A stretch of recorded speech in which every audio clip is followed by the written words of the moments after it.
Welcome back, and let's take a look at what you will have to do first in order to get union representation at work. Oh, hi, Mark. Here's the process established by U.S. law. First, at least 30% of workers at a shop need to sign a petition saying they want a union. That petition comes in the form of signature cards. Digital cards are also available for your discretion. Signing either one of these just means you are signing the petition. This information stays confidential. The company doesn't even get a count. Information goes straight to the NLRB. How to get 30% of your coworkers to sign aboard. This is where we'll probably find your first obstacle. Self-doubt. It's enough to stop some people, but not you. Taking that first step may feel like a leap of faith, but once you do, you'll find union support among coworkers. It can start with you. Take these words and spread them. Start by talking to your closest coworker. That alone can be enough to start a catalyst, which will continue spreading.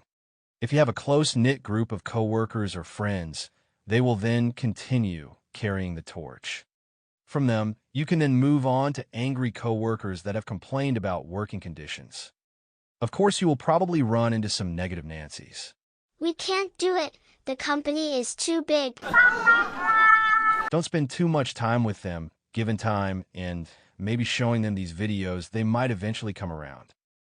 Firing employees for organizing is not legal, but yet it happens, and here's an example of how they'll probably do it. One of my first jobs was as a manager in a warehouse, and I got to see a little bit of what the anti-union kind of talk was all about.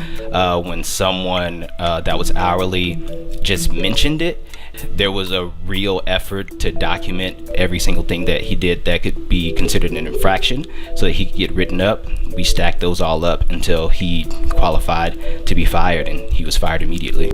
They send a message to the other workers that, this is what happens when you try to unionize. That is why on this channel, we'll recommend the leader/leaders stay anonymous. Castle that king. Or queen. Be the one we need.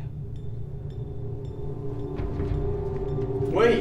Save the cheerleader, save the world! Lastly, by refusing to get into arguments and keeping the leaders of union organizing anonymous. You can prevent a Benedict Arnold from doing any harm should one arise among your coworkers. There are instances where being secretive is not necessary.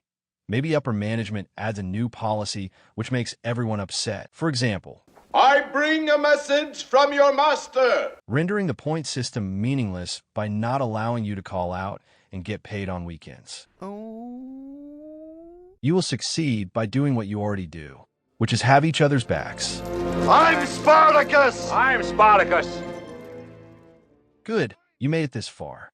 You got your petition signed. What next?